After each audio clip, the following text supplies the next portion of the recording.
Welcome two triple profit analytics weekly stock market view dated 20th September. ഇന്ന് നമ്മൾ cover ചെയ്യുന്നത് 22nd September മുതൽ 26th September വരെയുള്ള വീക്കാണ്. കഴിഞ്ഞ ആഴ്ചയിൽ നമ്മൾ ഒരു മുമ്പുള്ള 3 ആഴ്ചകളായിട്ടുള്ള ഒരു മൂവ്മെൻറ്റിൻ്റെ ഒരു കണ്ടിന്യൂഷനാണ്.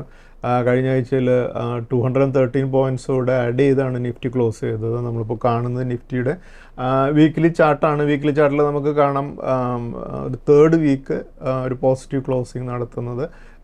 കുറേയധികം ദിവസങ്ങളുടെ ഈ താരിഫിനോട് 50% താരിഫ് നമ്മുടെ ഇന്ത്യയുടെ മുകളിൽ ചാർജ് ചെയ്യാൻ തുടങ്ങിയതിന് ശേഷമൊക്കെ ഉള്ളൊരു കൺസോളിഡേഷനായിരുന്നു കുറച്ച് ആഴ്ചകളായിട്ട് നടന്നിരുന്നെന്നുണ്ടെങ്കിൽ നമ്മളിപ്പോൾ പുതിയതായിട്ടുള്ള ഡിസ്കഷൻസിൻ്റെ ഉള്ള പ്രോഗ്രസ്സും അതുപോലെ തന്നെ നവംബർ മന്തോടുകൂടി താരിഫ് ഇപ്പോൾ ഈ വരുന്ന 50% താരിഫ് ഒക്കെ കുറേയധികം പുറകിലേക്ക് പോവുകയും അതുപോലെ തന്നെ പുതിയൊരു എഗ്രിമെൻറ്റിലേക്ക് യുഎസുമായിട്ടും എത്താൻ സാധിക്കുമെന്നുള്ള ഒരു കോൺഫിഡൻസിലാണ് മാർക്കറ്റ് ഇപ്പോൾ മുന്നോട്ട് പോയിക്കൊണ്ടിരിക്കുന്നത്. കഴിഞ്ഞ ആഴ്ചയിൽ 213 പോയിൻറ്റ്സോടെ നിഫ്റ്റി ആഡ് ചെയ്ത് 25,327 ക്ലോസ് ചെയ്തിരിക്കുന്നത് നമുക്ക് കാണാൻ സാധിക്കും. അതുപോലെ തന്നെ സെൻസെക്സും ഒരു 721 പോയിൻറ്റ്സോടെ ആഡ് ചെയ്ത് 82,626 കഴിഞ്ഞ വീക്കിൽ ക്ലോസ് ചെയ്തിരിക്കുന്നത് നമുക്ക് ഈ ചാർട്ടിൽ നിന്ന് കാണാൻ സാധിക്കും. നിഫ്റ്റിയുടെ മിഡ് ക്യാപ് ഇൻഡെക്സും കഴിഞ്ഞ ആഴ്ചയിൽ വലിയൊരു റാലിയോടുകൂടി 867 പോയിൻറ്റ്സോടെ ആഡ് ചെയ്ത് 59,094 ക്ലോസ് ചെയ്തിരിക്കുന്നത്. അതുപോലെ നിഫ്റ്റി സ്മോൾ ക്യാപ് ഇൻഡെക്സും കഴിഞ്ഞ ആഴ്ചയിൽ 514 പോയിൻറ്റ്സോടെ ആഡ് ചെയ്ത് 18,054 കഴിഞ്ഞ വീക്കിലും ക്ലോസ് ചെയ്തിരിക്കുന്നത് നമുക്ക് കാണാനായിട്ട് സാധിക്കും. അപ്പോൾ മാർക്കറ്റിലൊരു പോസിറ്റീവായിട്ടുള്ള ഒരു മൂഡാണ്. നമുക്കറിയാം അടുത്ത ആഴ്ചയിൽ സെപ്റ്റംബർ 22 മുതലാണ് GSTയുടെ റേറ്റ് കട്ടുകൾ പ്രാബല്യത്തിൽ വരുന്നത്. അതിൻ്റേതായിട്ടുള്ള ഒരു പോസിറ്റീവായിട്ടുള്ള ഒരു ട്രെൻഡ് മാർക്കറ്റിലുണ്ടാകും. നമുക്കറിയാം അടുത്തതായിട്ട് ദീപാവലിയുടേതായിട്ടുള്ള ഒരു ഫെസ്റ്റീവ് സീസണും ഇന്ത്യയിൽ തുടങ്ങുകയാണ്. ആ ഒരു സമയത്ത് തന്നെ ഈ GSTയുടെ റേറ്റ് കട്ടുകളൂടെ വരുന്നത് കൺസംഷനും അതുപോലെ ഓട്ടോമൊബൈൽ സെക്ടറിനൊക്കെ കുറേയധികം ബെനിഫിറ്റ് ഉണ്ടാക്കാവുന്ന ഒരു കാര്യമാണ്. ലോങ് ടൈമിലും GSTയുടെ ഈ റേറ്റ് കട്ട് ഇന്ത്യൻ മാർക്കറ്റിന് വളരെ പോസിറ്റീവായിട്ടും മുന്നോട്ട് കൊണ്ടുപോകുമെന്ന് തന്നെയാണ് ഞാൻ പ്രതീക്ഷിക്കുന്നത്. കഴിഞ്ഞ ദിവസത്തിൽ ഞാൻ ദീപാവലിയുടെ ഒരു എഡിഷനിലേക്ക് മനോരമയുടെ സമ്പാദ്യം എന്നുള്ള മാഗസിനിലൊരു ആർട്ടിക്കിൾ എഴുതുന്ന സമയത്ത് അവരൊരു ഇൻ്റർവ്യൂവിൽ ചോദിച്ചൊരു ചോദ്യമാണ് 2035 പീരിയഡിലേക്ക് എങ്ങനെയാണ് ഈ GST കട്ടുകൊണ്ടൊക്കെ ഇന്ത്യയിൽ ഉണ്ടാകാൻ പോകുന്ന മാർക്കറ്റിനുണ്ടാകാൻ പോകുന്നൊരു ബെനിഫിറ്റ് എന്നുള്ളൊരു ചോദ്യത്തിന് ഞാൻ നൽകിയൊരു മറുപടി നിഫ്റ്റി 2035 1 lakh എന്നുള്ളൊരു മാർക്കിലേക്ക് ടച്ച് ചെയ്യും എന്നുള്ളൊരു കാര്യമാണ് ഞാൻ അതിൽ പ്രധാനമായിട്ടും സ്ട്രെസ് ചെയ്ത് പറയാനുണ്ടായിട്ടുള്ളത് ഒരു കാര്യം.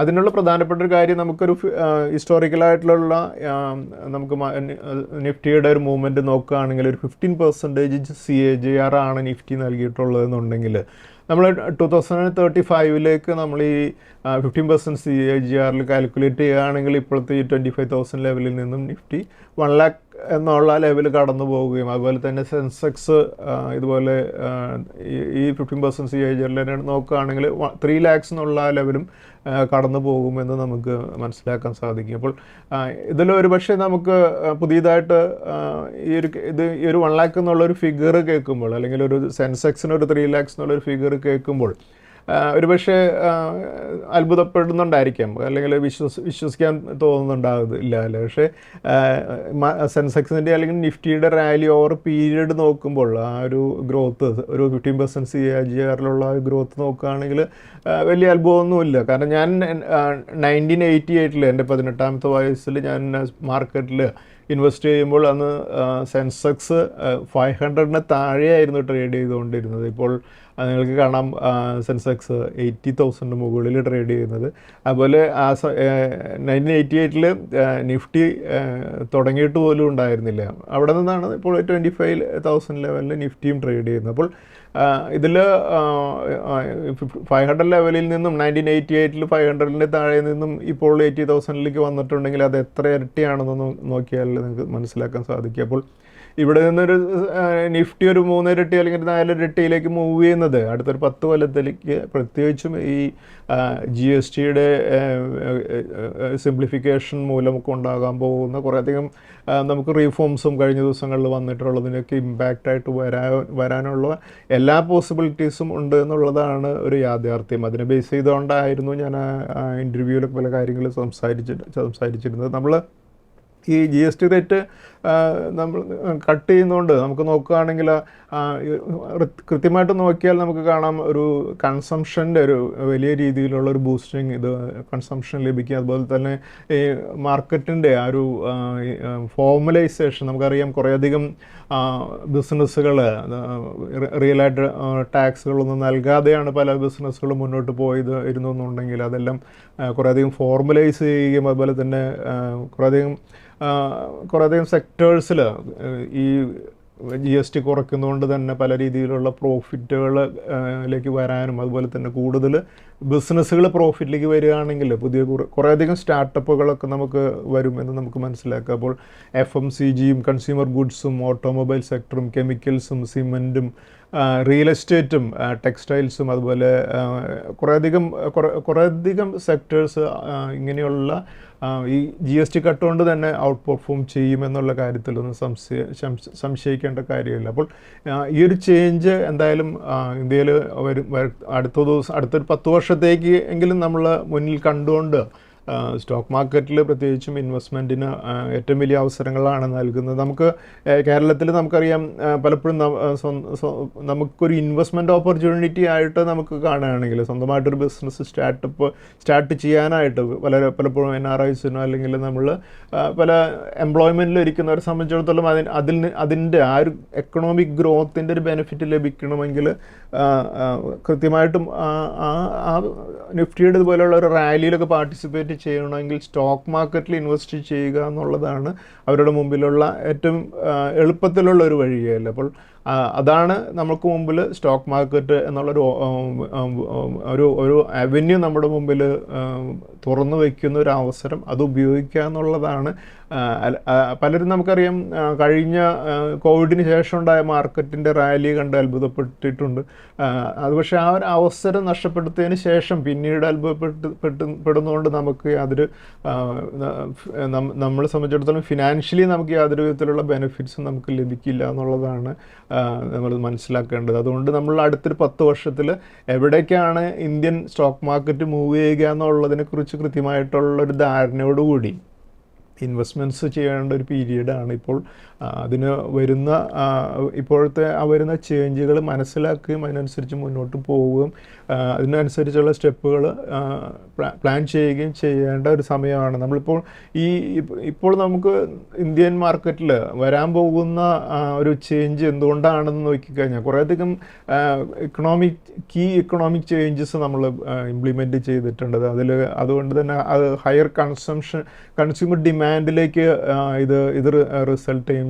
ലോവർ GST അതുപോലെ തന്നെ ഇങ്ങനെയുള്ള ചേഞ്ചുകൾ വരുന്നതുകൊണ്ട് തന്നെ നമുക്ക് ഹൗസ് ഹോൾഡ് ഐറ്റംസും അതുപോലെ ഹൗസ് ഹോൾഡ് അപ്ലയൻസസിൻ്റെയൊക്കെ ഡിമാൻഡ് വലിയ രീതിയിൽ കൂടുകയും ബിൽഡിംഗ് മെറ്റീരിയൽസിന് വലിയ രീതിയിൽ ഈ ടാക്സ് കട്ട് ചെയ്യുന്നതുകൊണ്ട് തന്നെ വില കുറയുകയൊക്കെ ചെയ്യുന്നതുകൊണ്ട് തന്നെ കുറേയധികം കമ്പനികൾ അവരുടെ വോള്യൂം വർദ്ധിപ്പിക്കുകയും അതുകൊണ്ടുണ്ടാകുന്ന പ്രോഫിറ്റ് വലിയ രീതിയിൽ കമ്പനികൾക്ക് അവരുടെ ബോട്ടം ലൈനിലൊക്കെ വ്യത്യാസം വരുന്നതുകൊണ്ട് തന്നെ നമ്മൾക്ക് ആ കമ്പനികളുടെ പ്രോഫിറ്റബിലിറ്റി കൂടുമ്പോൾ സ്റ്റോക്കുകളുടെ പ്രൈസിലും ആ റിഫ്ലക്ഷൻ നമുക്ക് കാണാൻ സാധിക്കും. അതുപോലെ തന്നെ ഒരു മൾട്ടിപ്ലയർ ഇഫക്റ്റ് അത് നമുക്ക് നമുക്ക് നോക്കുകയാണെങ്കിൽ ഈ റിപ്പോ റേറ്റ് കട്ടും അതുപോലെ CRR റേറ്റിലുണ്ടാകുന്ന കുറവും, അതുപോലെ ഇൻകം ടാക്സ് നമുക്കറിയാം സ്ലാബ് 12 lakhs വരെയും എക്സംപ്റ്റ് ആയിട്ടുള്ള ആ ഒരു ഗവൺമെൻറ്റിൻ്റെ ഒരു ആക്ഷനും ഇതെല്ലാം കൂടെ നമുക്ക് നോക്കിയാൽ മനസ്സിലാക്കാൻ സാധിക്കും.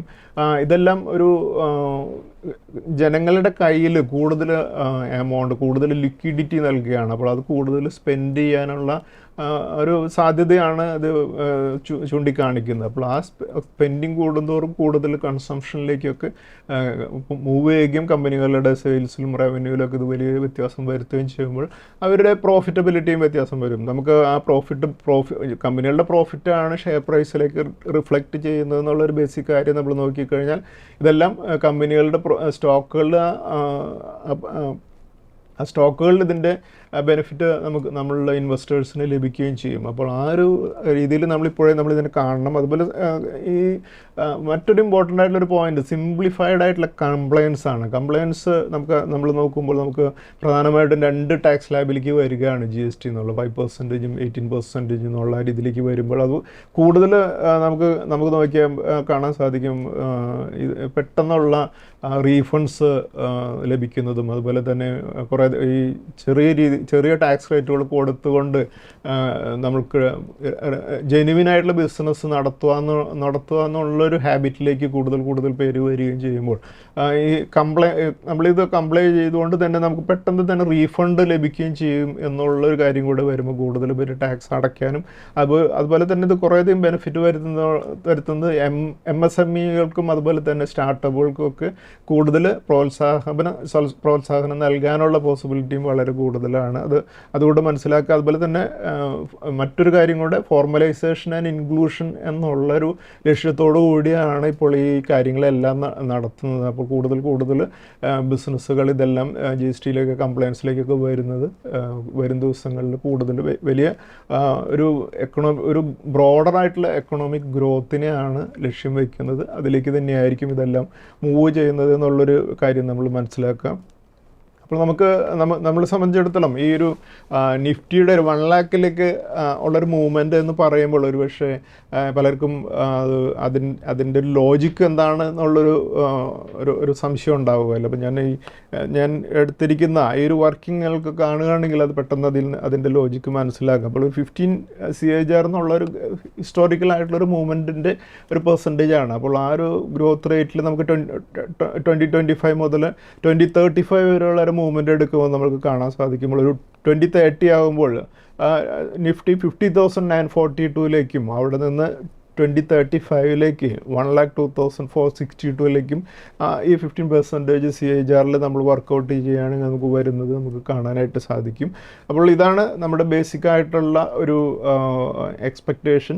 ഈ ഒരു എക്സ്പെക്റ്റേഷൻ ഇപ്പോഴത്തെ ഞാൻ പറഞ്ഞതുപോലെയുള്ള കുറേയധികം കാര്യങ്ങൾ കുറേയധികം ഗവൺമെൻറ്റിൽ നിന്നുള്ള കുറേയധികം സ്ട്രക്ചറൽ ആയിട്ടുള്ള ചേഞ്ചസിൻ്റെ ഇമ്പാക്റ്റും അതുപോലെ തന്നെ നമ്മുടെ ഇപ്പോഴത്തെ നമ്മുടെ ഒരു 140 ബില്യൺ പീപ്പിളുടെ ആ ഒരു നമുക്കറിയാം ഒരു ഡെമോഗ്രാഫിക് ആയിട്ടുള്ള ഒരു ബെനിഫിറ്റ്, അതായത് വളരെ യങ് പോപ്പുലേഷനാണ് നമ്മുടെ ഈ 140 കോടി ജനങ്ങളിലുള്ളതെന്നുള്ളതും അതിൻ്റെ ഒരു ബെനിഫിറ്റ് നമുക്ക് ഇന്ത്യയുടെ ഒരു കൺസംഷൻ കൂടുന്നതോടുകൂടി ഇന്ത്യൻ എക്കണോമിയുടെ ഗ്രോത്തിലേക്ക് അതുപോലെ വരുമ്പോൾ ഈ ഒരു നിഫ്റ്റി ഒരു 1 lakh ടച്ച് ചെയ്യുമെന്നുള്ള നമ്മൾ ഫെയിമായിട്ട് വിശ്വസിച്ചുകൊണ്ട് തന്നെ വേണം നമ്മൾ ഇൻവെസ്റ്റ് ചെയ്യാനായിട്ട്. അതിൻ്റെ ബെനിഫിറ്റ് അങ്ങനെ ചെയ്യുന്നവർക്ക് തീർച്ചയായിട്ടും ലഭിക്കുകയും ചെയ്യും. ഈ ഒരു 1 lakhിലേക്ക് ഞാൻ പലപ്പോഴും നമ്മൾ സംസാരിക്കാറുള്ളതാണ്.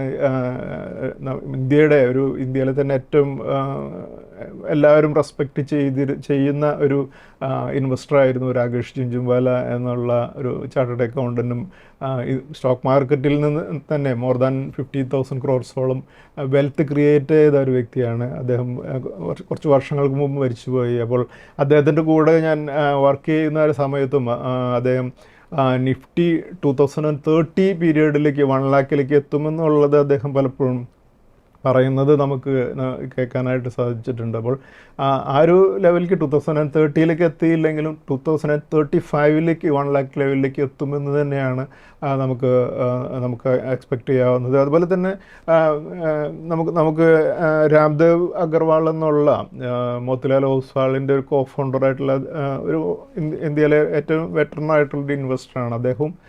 സെൻസെക്സ് ഒരു 2035 3 lakhs കടന്നു പോകുമെന്നുള്ളൊരു ഒരു എക്സ്പെക്റ്റേഷൻ പലപ്പോഴും പല അവസരങ്ങളിലും പല സ്പീച്ചുകളിലും പറയാറുണ്ട്. അപ്പോൾ അത് ഇതിൽ നിന്നെല്ലാം നമുക്കൊരു കൺവിക്ഷൻ വേണം. സെൻസെക്സ് ഒരു 3 lakhs നിഫ്റ്റി ഒരു 1 lakhs മുകളിലേക്ക് 2035 എത്തുമെന്നുള്ളൊരു കൺവിക്ഷനോടുകൂടി വേണം നമ്മൾ ഇൻവെസ്റ്റ് ചെയ്യാനായിട്ട്. ഒരു പക്ഷേ നമ്മൾ കഴിഞ്ഞ 2020 നമ്മൾ സ്റ്റോക്ക് മാർക്കറ്റിലേക്ക് വന്നവരെ സംബന്ധിച്ചിടത്തോളം 2023 2024 മാർക്കറ്റ് മൂവ് ചെയ്തപ്പോൾ വലിയ റിട്ടേൺസ് ലഭിച്ചിട്ടുണ്ടായിരിക്കും. പക്ഷേ കഴിഞ്ഞൊരു 1-1.5 വർഷമായിട്ടൊക്കെ പലർക്കും ആ പേസിൽ റിട്ടേൺസ് ലഭിക്കുന്നില്ല എന്നുള്ളതിൻ്റെ ഒരു കംപ്ലൈൻറ്റ് പലപ്പോഴും മാർക്കറ്റിലുള്ളവർ പറയുന്നത് ഞാൻ കേൾക്കാറുണ്ട്. പക്ഷേ അതിൽ മാർക്കറ്റ് എപ്പോഴും ഒരേ സ്പീഡിലാകില്ല പോകുന്നത്. ചില സമയങ്ങളിൽ വളരെ നല്ല രീതിയിലുള്ള വലിയ ഗ്രോത്ത്, അതായത് 100%, 200% ഒക്കെ പല സ്റ്റോക്കുകളിലും പ്രോഫിറ്റ് ലഭിച്ചതിന് ശേഷം ചില പീരീഡിൽ ഒരു കൺസോളിഡേഷൻ പീരീഡിൽ നമുക്കതുപോലെയുള്ള റിട്ടേൺ ലഭിക്കില്ല. പക്ഷേ പിന്നീട് വീണ്ടും അടുത്തൊരു മൂവ്മെൻറ്റിൻ്റെ സമയം വന്നു കഴിയുമ്പോൾ ഇതുപോലെയുള്ള വലിയ റാലികളാണ് മാർക്കറ്റ് നടത്തുക. ആ പീരീഡിന് വേണ്ടി വെയിറ്റ് ചെയ്യണം. പക്ഷെ നമ്മുടെ ലാർജറായിട്ടുള്ള ലക്ഷ്യങ്ങൾ, അതായത് നിഫ്റ്റി 2035 മൂവ് ചെയ്യുമെന്നുള്ള ഒരു വിശ്വാസത്തോടു കൂടിയാണ് നമ്മൾ പല സ്റ്റോക്കുകളും നമ്മൾ ഹോൾഡ് ചെയ്യുന്നതെന്നുണ്ടെങ്കിൽ അടുത്ത മാർക്കറ്റിൻ്റെ ഒരു മൂവ്മെൻറ്റിൽ നമുക്കിതുപോലെയുള്ള വലിയ റിട്ടേൺസ് ലഭിക്കുമെന്നുള്ളതാണ് നമ്മൾ മനസ്സിൽ എപ്പോഴും ഉണ്ടാകേണ്ട ഒരു കാര്യം.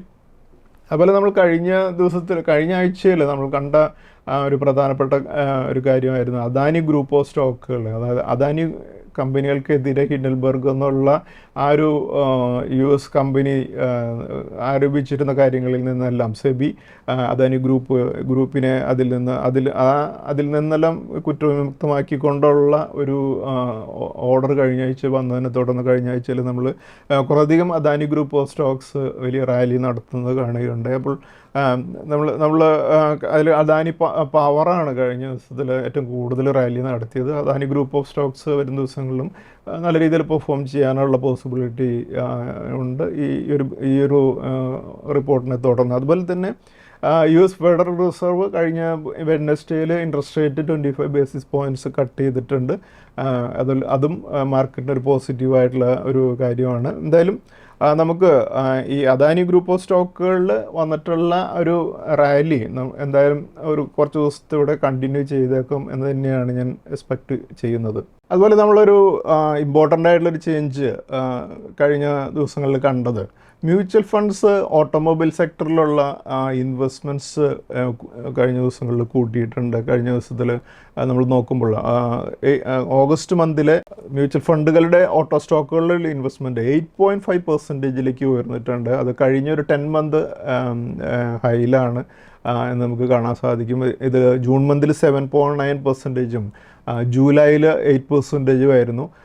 എന്തായാലും നമുക്കറിയാം ഒരു സെപ്റ്റംബർ ഒക്ടോബർ മന്തൊക്കെ നമുക്ക് ഇന്ത്യയിലെ ഒരു ഫെസ്റ്റീവ് സീസൺ ആയതുകൊണ്ട് തന്നെ ഓട്ടോമൊബൈൽ സെക്ടറിന് വളരെ നല്ലൊരു പീരീഡാണ്. അതോടൊപ്പം തന്നെയാണ് ഈ GST റേറ്റിൻ്റെ കട്ടിൻ്റെ ബെനിഫിറ്റ് കൂടെ വരുന്നത്. അതുകൊണ്ടാണ് ഇത് മുന്നോട്ട് പോകുന്നത്. നമ്മളിപ്പോൾ കാണുന്നത് ഒരു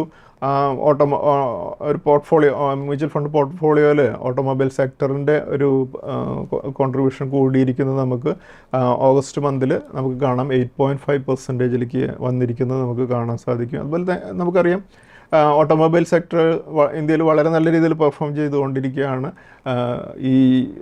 ഇപ്പോഴത്തെ ഈ GST റേറ്റ് കട്ട് പ്രത്യേകിച്ചും ഓട്ടോമൊബൈൽ സെക്ടർ വരുന്ന ഒരു 6 മാസത്തേക്ക് വളരെ നല്ല രീതിയിൽ പെർഫോം ചെയ്യാനായിട്ട് സഹായിക്കുമെന്ന് തന്നെയാണ് ഞാൻ എക്സ്പെക്റ്റ് ചെയ്യുന്നത്. അതുപോലെ നമുക്ക് ഇപ്പോൾ ഈ കഴിഞ്ഞ ഒരു 6 മാസം കൊണ്ട് തന്നെ നിഫ്റ്റി ഓട്ടോ ഇൻഡെക്സ് കഴിഞ്ഞ ദിവസങ്ങളിൽ 0.7% കഴിഞ്ഞ് 6 മന്ത്സിൽ തന്നെ മുന്നോട്ട് പോയിട്ടുണ്ട് എന്നുള്ളത് നമുക്ക് കാണാൻ സാധിക്കും. അതുപോലെ നമ്മൾ കഴിഞ്ഞ ദിവസത്തിൽ കഴിഞ്ഞ വീഡിയോയിൽ ഗോൾഡിൻ്റെ ഒരു റാലിയെ കുറിച്ച് നമ്മൾ സംസാരിക്കുകയുണ്ടായി. അപ്പോൾ കുറച്ചധികം പേര് എങ്ങനെയാണ് ഈ ഗോൾഡ് ETF നമുക്ക് ഇൻവെസ്റ്റ് ചെയ്യാൻ സാധിക്കുക എന്നുള്ളൊരു ചോദ്യം നമ്മളോട് ചോദിക്കുകയുണ്ട്. അപ്പോൾ ഞാൻ ജസ്റ്റ് അതിനെ കുറിച്ചൊന്ന് പറയാം.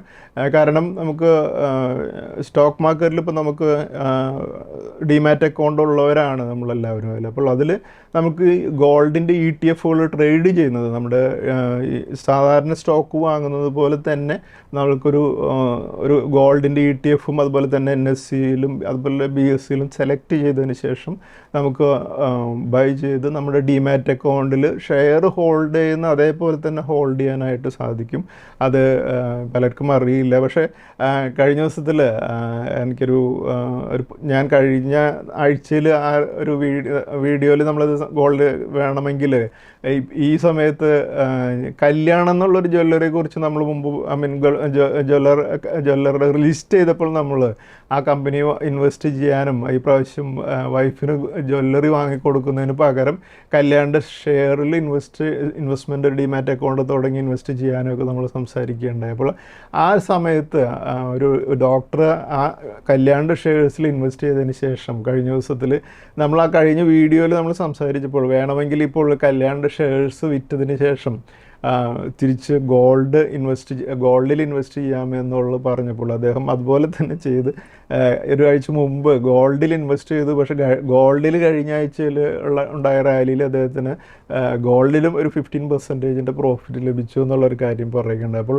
പലരും നമ്മൾ വീഡിയോ കണ്ടതിന് ശേഷം അത് വളരെ പ്രാക്ടിക്കലായിട്ട് ഉപയോഗിക്കുമെന്ന് അറിയുന്നതിൽ വളരെ സന്തോഷമുള്ളൊരു കാര്യമാണ്.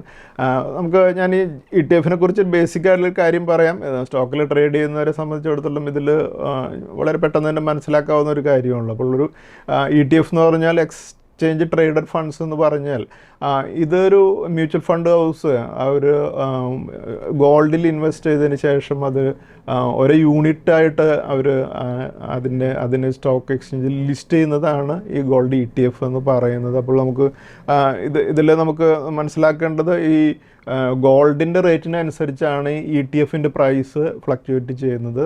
വാങ്ങുന്ന നമുക്ക് ഒരു ബ്രോക്കർ വഴി നമുക്കൊരു ഡിമാറ്റ് അക്കൗണ്ടിലേക്ക് നമുക്ക് ഈ ETF വാങ്ങാനും അതുപോലെ തന്നെ അത് ഹോൾഡ് ചെയ്തതിന് ശേഷം എപ്പോഴെങ്കിലും നമുക്ക് അത് വിൽക്കണമെന്നുണ്ടെങ്കിൽ വിൽക്കാനും സാധിക്കും. അപ്പോൾ വിൽക്കുമ്പോൾ നമുക്ക് ലഭിക്കുന്നത് അപ്പോഴുള്ള ആ മാർക്കറ്റ് റേറ്റിന് ഗോൾഡിൻ്റെ റേറ്റിനനുസരിച്ച് ഈ ETF പ്രൈസ് മൂവ് ചെയ്യുകയും ചെയ്യും. മുകളിലേക്കാണ് ഗോൾഡ് മൂവ് ചെയ്യുന്നതെന്നുണ്ടെങ്കിൽ മുകളിലേക്കും അതുപോലെ താഴേക്ക് പോകുന്ന സമയത്ത് താഴേക്ക് മൂവ് ചെയ്യും. ഓൾമോസ്റ്റ് സെയിം ആയിരിക്കും എന്നുള്ളതാണ് ഇതിലൊരു പ്രത്യേകത. അപ്പോൾ നമുക്ക് വിൽക്കുന്ന സമയത്ത് നമുക്ക് ക്യാഷാണ് ഡിമാറ്റ് അക്കൗണ്ടിൽ നിന്ന് ETF പോവുകയും നമ്മുടെ അക്കൗണ്ടിലേക്ക് ക്യാഷാണ് ക്രെഡിറ്റ് വരുന്നത്. അത് ഉപയോഗിച്ചുകൊണ്ട് വേണമെന്നുണ്ടെങ്കിൽ നമുക്ക് ഫിസിക്കൽ ഗോൾഡ് വാങ്ങാൻ സാധിക്കും. പക്ഷേ ETF വാങ്ങുന്നതുകൊണ്ട് നമുക്ക് ഒരിക്കലും ഫിസിക്കൽ ഗോൾഡ് നമുക്ക് ലഭിക്കുന്നില്ല എന്നുള്ളൊരു കാര്യം നമ്മൾ മനസ്സിലാക്കുക. അതുപോലെ നമുക്ക് എപ്പോഴും നമ്മൾ ഒരു 99.5% ഗോൾഡിൻ്റെ പ്യൂരിറ്റിയിലാണ് ഇൻവെസ്റ്റ് ചെയ്യുന്നത്. ഇതിൻ്റെ ഒരു ബെനിഫിറ്റ് എന്ന് പറയുന്നത് എപ്പോഴും നമുക്കിതിൽ വാങ്ങുന്ന സമയത്ത് നമ്മൾ മേക്കിംഗ് ചാർജ് ഒന്നും നൽകുന്നില്ല. അതുപോലെ നമ്മൾ സ്റ്റോറേജിൻ്റെ കൺസേൺസ് ഇല്ല, അതിൻ്റെ തെഫ്റ്റോ അങ്ങനെയുള്ള റിസ്കുകളൊന്നും ഇല്ല എന്നുള്ളതാണ് ഇതിലുള്ളൊരു വലിയൊരു അഡ്വാൻറ്റേജ്. അതുപോലെ തന്നെ എപ്പോഴെങ്കിലും നമുക്ക് പൈസയ്ക്ക് ആവശ്യമുണ്ടെങ്കിൽ നമുക്ക് വളരെ ലിക്വിഡാണ് എന്ന് വിറ്റാലും നമുക്ക് T+2 എന്ന് പറഞ്ഞാൽ നമ്മളെന്ന് വിറ്റതിന് 2 ദിവസത്തിനുള്ളിൽ നമുക്ക് പൈസ നമ്മുടെ അക്കൗണ്ടിലേക്ക് ക്രെഡിറ്റ് ആകും എന്നുള്ളത് നമ്മൾ മനസ്സിലാക്കേണ്ട ഒരു ഇമ്പോർട്ടൻ്റ് ആയിട്ടുള്ള കാര്യമാണ്. എന്തായാലും ഇതൊരു നമ്മൾ റിയലായിട്ട് ക്യാഷ് കൊടുത്ത് ഗോൾഡ് മേടിക്കുന്നത് പോലെ തന്നെ നമുക്ക് നമ്മുടെ ഡിമാറ്റ് അക്കൗണ്ടിൽ ഹോൾഡ് ചെയ്യുക എന്നുള്ളതാണ്. ഇതിൻ്റെ ഓരോ യൂണിറ്റുകളും ഗോൾഡിൻ്റെ യൂണിറ്റുമായിട്ട് ലിങ്ക്ഡ് ആയിട്ടുള്ള ഒരു പ്രൈസാണ്. ആക്ച്വലി മ്യൂച്വൽ ഫണ്ട് ആ എമൗണ്ട് ഗോൾഡിൽ ഇൻവെസ്റ്റ് ചെയ്യുന്നുണ്ട് അതുകൊണ്ട് തന്നെ നമുക്ക് മാക്സിമം അതിൻ്റെ ഒരു സെക്യൂരിറ്റി നമുക്ക് ലഭിക്കുന്നുണ്ട്. അപ്പോൾ നമ്മൾ കുറച്ച് ഇപ്പോൾ ലിസ്റ്റഡ് ആയിട്ടുള്ള ഗോൾഡ് ETF കുറിച്ച് പേരുകൾ നോക്കുകയാണെങ്കിൽ ആക്സിസ് മ്യൂച്വൽ ഫണ്ട് നടത്തുന്ന മ്യൂച്വൽ ഫണ്ടാണ്. അതിൻ്റെ ട്രേഡിംഗ് സിമ്പിളാണ് ആക്സിസ് ഗോൾഡ് എന്നുള്ളത്. ബിർള സൺ ലൈഫ് മ്യൂച്വൽ ഫണ്ടിൻ്റേത് BSL ഗോൾഡ് ETF എന്നാണ് വരുന്നത്. ഈ ട്രേഡിംഗ് സിമ്പിൾ നിങ്ങൾക്ക് ടൈപ്പ് ചെയ്യുകയാണെങ്കിൽ നമുക്ക് നമ്മുടെ മാർക്കറ്റ് വാച്ചിലേക്ക് നമുക്ക് ഈ സ്റ്റോക്ക് ഈ ETF-കൾ ആഡ് ചെയ്യാൻ സാധിക്കും. അതുപോലെ കനറ റോബക്കോ മ്യൂച്വൽ ഫണ്ടിൻ്റെ കാൻ ഗോൾഡ് എന്നും HDFC മ്യൂച്വൽ ഫണ്ടിൻ്റെ HDFC MFG ETF എന്നും അതുപോലെ ICICI പ്രൊഡൻഷ്യൽ മ്യൂച്വൽ ഫണ്ടിൻ്റേത് IPG ETF എന്നും അതുപോലെ മറ്റ് IDBI AMCയുടേത് IDBI ഗോൾഡ് എന്നും കൊടാക് മ്യൂച്വൽ ഫണ്ടിൻ്റേത് കൊടാക് ഗോൾഡ് എന്നും ക്വാണ്ടം മ്യൂച്വൽ ഫണ്ടിൻ്റേത് ക്യൂ ഗോൾഡ് ഹാഫ് എന്നാണ് അതിൽ ട്രേഡിംഗ് സിമ്പിൾ വരുന്നത്. Reliance mutual fund real gold എന്ന് അടിച്ചാൽ നമുക്ക് ലഭിക്കും. റിലയൻസ് മ്യൂച്വൽ ഫണ്ടിൻ്റെ റിലിഗെയർ മ്യൂച്വൽ ഫണ്ടിൻ്റേത് റിലിഗെയർ ജിയോ എന്നുള്ളതാണ് അതിൻ്റെ ട്രേഡിംഗ് സിമ്പിൾ വരുന്നത്. SBI മ്യൂച്വൽ ഫണ്ടിൻ്റെ SBI ജെറ്റ്സ് എന്നുള്ള ആ ഒരു ട്രേഡിംഗ് സിമ്പിൾ അടിച്ചു കഴിഞ്ഞാൽ നമുക്ക് ലഭിക്കും. അപ്പോൾ ഇതാണ് നമുക്ക് ഗോൾഡ് ETF-കളെ കുറിച്ചുള്ള ഒരു ഇൻവെസ്റ്റ്മെൻറ്റിൻ്റെ ഒരു ഡീറ്റെയിൽസ് നമുക്ക് നോക്കുകയാണെങ്കിൽ ഇതിൽ ഞാൻ 2021 പീരീഡിൽ 2021 പീരീഡിൽ ഗോൾഡിൻ്റെ കൊടാക് മ്യൂച്വൽ ഫണ്ടിൻ്റെ കൊടാക് ഗോൾഡ് എന്നുള്ള ആ ഗോൾഡ് ETF-ൽ ഞാൻ എൻ്റെ പേഴ്സണൽ അക്കൗണ്ടിൽ ഞാൻ കുറച്ച് ഫണ്ട് ഇക്വിറ്റിയിൽ ഇൻവെസ്റ്റ് ചെയ്തതിന് ശേഷം ബാലൻസ് ഉള്ളത് ഗോൾഡിൻ്റെ ETF-ൽ ഇൻവെസ്റ്റ് ചെയ്തതിൻ്റെ ഒരു സ്ക്രീൻഷോട്ടാണ് നമ്മളിപ്പോൾ കാണുന്നത്. നമുക്ക് കാണാൻ സാധിക്കും ഞാനന്ന് ഒരു 500 യൂണിറ്റ്സ് ഞാൻ വാങ്ങിയിരുന്നത് ഒരു 41.59 ആയിരുന്നു അന്ന് ട്രേഡ് ചെയ്തുകൊണ്ടിരുന്നത്. ഒരു യൂണിറ്റിൻ്റെ വില ആയിരുന്നു 41.59 ആയിരുന്നു. അത് അന്ന് വാങ്ങിയിരുന്ന വില 20,796.25 ആയിരുന്നു അതിൻ്റെ വില എന്നുണ്ടെങ്കിൽ ഇപ്പോഴത്തെ എൻ്റെ പോർട്ട്ഫോളിയോയിൽ നോക്കുമ്പോൾ നമുക്ക് കാണാൻ സാധിക്കും ടോട്ടൽ ഇൻവെസ്റ്റഡ് 20,796 ആണ്. അതായത് 500 ഷെയർസ് അറ്റ് 41.59 ആയിരുന്നു എൻ്റെ ഇൻവെസ്റ്റഡ് വാല്യൂ എന്നുണ്ടെങ്കിൽ കറണ്ട് വാല്യൂ നിങ്ങൾക്ക് കാണാം 91.95 ആണ്. അപ്പോൾ ഓൾമോസ്റ്റ് അന്നത്തിൽ നിന്നും ഡബിൾ ആയിട്ടുണ്ട് അല്ലേ. അപ്പോൾ ഗോൾഡിൻ്റെ വിലയിൽ വന്നിട്ടുള്ള ഒരു ചേഞ്ച് ഓൾമോസ്റ്റ് അത് തന്നെയാണ് അതിൽ റിഫ്ലക്റ്റ് ചെയ്യുന്നത്. 91.95-ൽ 500 ഷെയർസിൻ്റെ വാല്യൂ നോക്കുകയാണെങ്കിൽ 45,975 ആണ് അതിൻ്റെ വാല്യൂ ഇപ്പോൾ വരുന്നത് നമുക്ക് കാണാൻ സാധിക്കും. അതാണ് ഗോൾഡ് ETF-നെ കുറിച്ചുള്ള ഒരു ഡീറ്റെയിൽസ്. ഗോൾഡ് ETF-ൻ്റെ ഒരു ചാർട്ട് നമുക്ക് നോക്കുകയാണെങ്കിൽ ആക്സിസ് ഗോൾഡിൻ്റെ ETF-ൽ നമ്മളിപ്പോൾ എൻ്റെ പോർട്ട്ഫോളിയോയിൽ കണ്ടുവന്ന ഒരു ചേഞ്ച് നിങ്ങൾക്ക് ഈ ചാർട്ടിലൂടെ കാണാൻ സാധിക്കും. ഇപ്പോൾ കഴിഞ്ഞ കുറച്ച് മാസങ്ങളായിട്ടുള്ള ആ റാലിയാണ് നമ്മൾ ഈ ചാർട്ടിൽ കാണുന്നത്. ഇപ്പോൾ 9180 ലെവലിലാണ് ആക്സിസ് ഗോൾഡ് ട്രേഡ് ചെയ്തുകൊണ്ടിരിക്കുന്നത് നമുക്ക് കാണാൻ സാധിക്കും.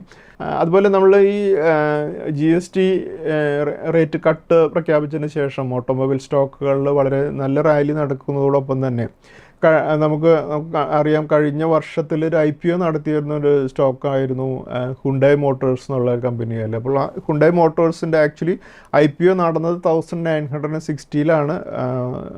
October 17th 2024 അവരുടെ IPO നടന്നത്.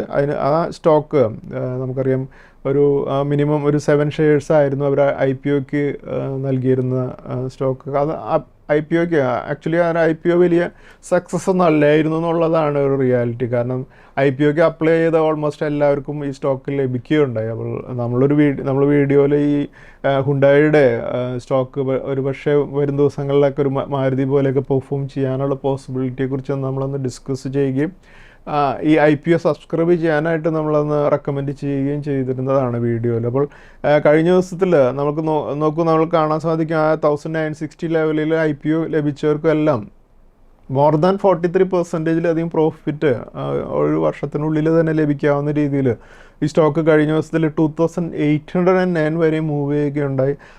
അപ്പോൾ നമുക്ക് കാണാൻ സാധിക്കും IPO വളരെ നല്ലൊരു റിട്ടേൺ 43% റിട്ടേൺ വിത്തിൻ 1 ഇയർ എന്ന് പറഞ്ഞാൽ വളരെ നല്ലൊരു റിട്ടേൺ ആണ് ഹുണ്ടായിയുടെ IPOയിൽ നിന്ന് എല്ലാവർക്കും ലഭിച്ചിട്ടുള്ളത്.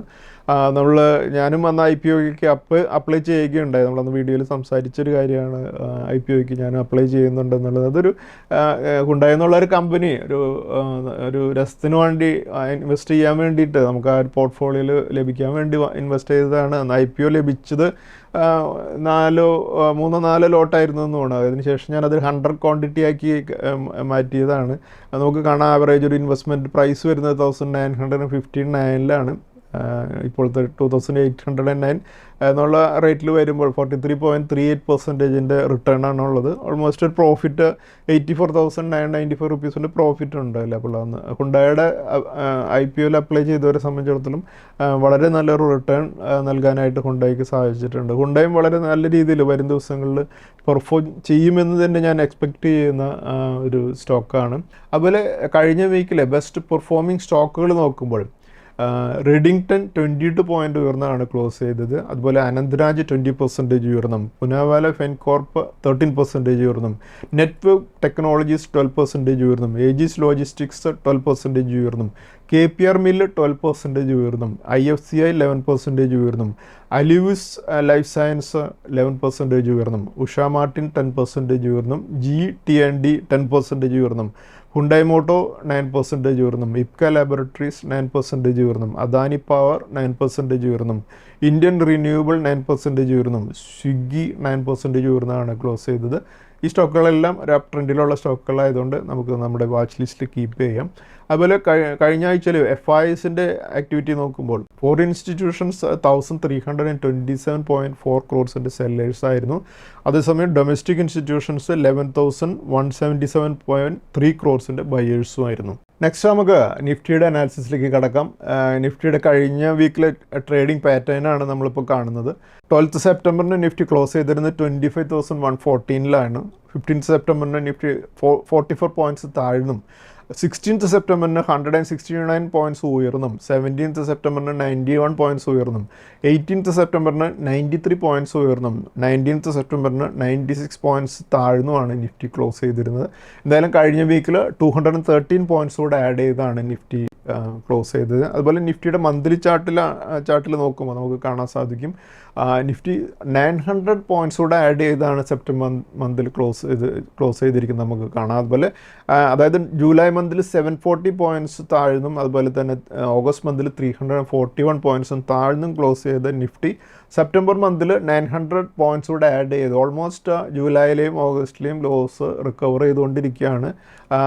നെക്സ്റ്റ് വീക്കോടുകൂടി സെപ്റ്റംബർ മന്ത് നമ്മൾ ജൂലൈയിലെയും ഓഗസ്റ്റിലെയും അക്യുമുലേറ്റീവായിട്ടുള്ള ലോസ് റിക്കവർ ചെയ്യുമെന്ന് തന്നെ നമുക്ക് എക്സ്പെക്റ്റ് ചെയ്യാം. അതുപോലെ നിഫ്റ്റിയുടെ വീക്കിലി ചാർട്ടിൽ പ്രധാനപ്പെട്ട DMAs മാർക്ക് ചെയ്തിരിക്കുന്നത് നോക്കുമ്പോൾ നമുക്ക് കാണാം 200 DMA വരുന്നത് 24,151 50 DMA വരുന്നത് 24,885 20 DMA വരുന്നത് 24,899 100 DMA വരുന്നത് 24,901 അതുപോലെ നിഫ്റ്റിയുടെ ഡെയിലി ചാർട്ടിൽ പ്രധാനപ്പെട്ട സപ്പോർട്ട് റെസിസ്റ്റൻസ് ലെവലുകൾ മാർക്ക് ചെയ്യുമ്പോൾ നമുക്ക് പിവറ്റ് പോയിൻ്റ് ആയിട്ട് വരുന്നത് 25,274 അതിന് മുകളിൽ റെസിസ്റ്റൻസുകൾ 25,455 25,675 25,757 26,277 എന്നീ ലെവൽസ് ആയിരിക്കും. അതേസമയം 25,274 താഴെ സപ്പോർട്ട് ലെവലുകൾ 25,100 24,874 24,639 24,125 23,823 23,308 എന്നീ ലെവൽസ് ആയിരിക്കും. അതുപോലെ നമുക്ക് അടുത്ത ആഴ്ചയിലേക്ക് ഒരു വീക്കിലി റേഞ്ച് ഫിക്സ് ചെയ്യുമ്പോൾ അപ്പർ റേഞ്ച് 26,277 ലോവർ റേഞ്ച് 24,874 ആണ്. എന്തായാലും പിവറ്റ് പോയിൻ്റായിട്ട് നിൽക്കുക 25,274 ആയിരിക്കും. നെക്സ്റ്റ് നമുക്ക് അടുത്ത ആഴ്ചയിലെ ഇൻവെസ്റ്റ്മെൻറ്റ് സ്ട്രാറ്റജീസിലേക്ക് കടക്കാം. സ്റ്റോക്ക് ഓഫ് ദി വീക്കായിട്ട് നമ്മൾ ഇന്ന് ഡിസ്കസ് ചെയ്യുന്ന സ്റ്റോക്ക് ടാൻലാബ് പ്ലാറ്റ്ഫോംസ് ആണ്. സ്റ്റോക്ക് കഴിഞ്ഞ ആഴ്ചയിൽ വളരെ നല്ലൊരു ബ്രേക്കൗട്ടോടുകൂടി 753 ക്ലോസ് ചെയ്തിരിക്കുന്നത്. ടാൻലാബ് പ്ലാറ്റ്ഫോംസിൻ്റെ അടുത്തൊരു റെസിസ്റ്റൻസ് 830 ആണ്. അതുകൊണ്ട് നമുക്ക് 830 ലെവലിലേക്കുള്ളൊരു മൂവ്മെൻറ്റ് നമുക്ക് ടാൻലാബ് പ്ലാറ്റ്ഫോംസിൽ പ്രതീക്ഷിക്കാം. അതുപോലെ നമ്മുടെ ഇന്നത്തെ ട്രിപ്പിൾ ടെക്നിക്കൽ പിക്കായിട്ട് നമ്മൾ ഡിസ്കസ് ചെയ്യുന്ന സ്റ്റോക്ക് അദാനി പവർ ആണ്. അദാനി പവർ കഴിഞ്ഞ ആഴ്ചയിൽ വലിയൊരു റാലിയോടുകൂടി 709 ക്ലോസ് ചെയ്തിരിക്കുന്നത്. ഈ ലെവലിന് മുകളിലേക്ക് അദാനി പവർ അടുത്ത ആഴ്ചയിലൊക്കെ മൂവ് ചെയ്യുകയാണെങ്കിൽ അടുത്ത റെസിസ്റ്റൻസ് 780 ആണ്. അതുകൊണ്ട് നമുക്ക് 709 മുകളിൽ അദാനി പവറിൻ്റെ അടുത്ത റെസിസ്റ്റൻസ് 780 ആണ്. അതുപോലെ നമ്മുടെ ഇന്നത്തെ സ്റ്റോക്സ് വിത്ത് ടെക്നിക്കൽ ബ്രേക്ക്ഔട്ട് ഏതൊക്കെയാണെന്ന് നോക്കാം. ഈ സ്റ്റോക്കുകൾ orchid pharma, Adani total gas, Aster DM, Swiggy, അതുപോലെ തന്നെ ഏഷ്യർ മോട്ടോഴ്സ് എന്നീ സ്റ്റോക്കുകളാണ്. ഈ സ്റ്റോക്കുകളും ഒരു വളരെ അപ്വേർഡ് മൂവ്മെൻറ്റിലോ ഡയറക്ഷനിൽ മൂവ് ചെയ്തുകൊണ്ടിരിക്കുന്നതുകൊണ്ട് തന്നെ നമുക്ക് നമ്മുടെ വാച്ച് ലിസ്റ്റ് കീപ്പ് ചെയ്യാം. Thank you. സെബി നൽകുന്ന രജിസ്ട്രേഷനും നിസം സർട്ടിഫിക്കേഷനും റിസർച്ച് അനലിസ്റ്റിന്റെ പ്രകടനത്തിന് ഒരു ഉറപ്പും നൽകുന്നില്ല. സെക്യൂരിറ്റീസ് മാർക്കറ്റുകളിലെ നിക്ഷേപം നഷ്ടസാധ്യതകൾക്ക് വിധേയമാണ്. നിക്ഷേപിക്കുന്നതിന് മുമ്പ് ബന്ധപ്പെട്ട എല്ലാ രേഖകളും ശ്രദ്ധാപൂർവം വായിക്കുക. ഇന്ന് ഉദ്ധരിച്ച സെക്യൂരിറ്റികൾ ഉദാഹരണങ്ങൾ മാത്രമാണ്, റെക്കമെൻഡേഷൻസ് അല്ല.